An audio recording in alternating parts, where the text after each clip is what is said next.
ఢిల్లీలో వాయు కాలుష్యం తీవ్రంగా ఉన్న పరిస్థితులు కనిపిస్తున్నాయి. AQI 370 దాటిన పరిస్థితులు అయితే కనిపిస్తున్నాయి. పూర్తి అప్డేట్స్ అడిగి తెలుసుకుందాం. మా ప్రతినిధి రాజు ఢిల్లీ నుంచి లైవ్ లో సిద్ధంగా ఉన్నారు.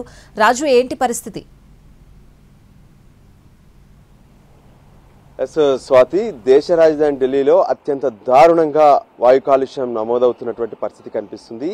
గత 10 రోజులుగా ఢిల్లీలో దాదాపు 400 పాయింట్లు ఎయిర్ క్వాలిటీ ఇండెక్స్ పైన నమోదవుతున్నాయి.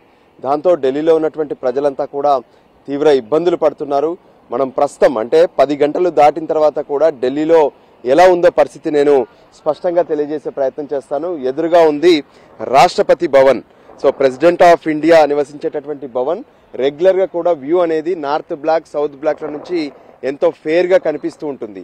కానీ మన కెమెరా ఎదురుగా ఉన్నటువంటి ఆ బిల్డింగ్ ఏ విధంగానైతే ఆ పొగ మంచులో మొత్తం కూడా దాక్కున్నట్టుగా కనిపిస్తుంది. సో ఇటువంటి పరిస్థితులే ఇప్పుడు రాజధాని ఢిల్లీలో కనిపిస్తున్నాయి. సో ఓవరాల్ గా చెప్పాలంటే ఈ రోజు అంటే సరాసరిన 370 పాయింట్లు ఎయిర్ క్వాలిటీ ఇండెక్స్ పైన నమోదైందంటే ఎంత దారుణంగా ఉందో అర్థమవుతుంది. ఒక వర్షం పడితే కానీ ఈ వాయు కాలుష్యం క్లియర్ అయ్యేటటువంటి పరిస్థితి లేదు. గతంలోనే దాదాపు 4-5 రోజుల పాటు ఢిల్లీ ప్రభుత్వం తీవ్రంగా ప్రయత్నించింది కృత్రిమ వర్షాలను కురిపించేందుకు. కానీ వాతావరణం సహకరించకపోవడంతో వర్షాలు పడలేదు. దాని మూలంగా వాయు కాలుష్యం రోజు రోజుకు పెరుగుతూనే ఉంది.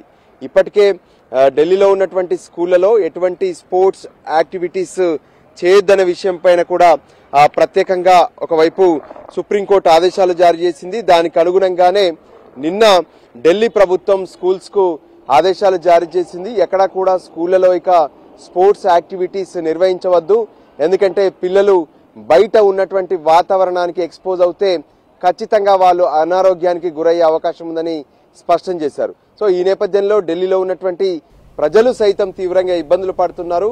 వృద్ధులు, పిల్లలు తీవ్ర శ్వాసకోశ ఇబ్బందులతో బాధపడుతూ ఆసుపత్రులకు చేరుతున్నటువంటి వాళ్ళ సంఖ్య కూడా పెరుగుతుంది. ఖచ్చితంగా ఈ పరిస్థితులు మారాలంటే, ఢిల్లీలో కాలుష్యం తగ్గాలంటే ప్రభుత్వం కీలకమైనటువంటి నిర్ణయాలు తీసుకోవాల్సినటువంటి అవసరం ఉందని చెప్పి ప్రజలు సైతం డిమాండ్ చేస్తున్నారు. Swathi. Right Raju, thank you.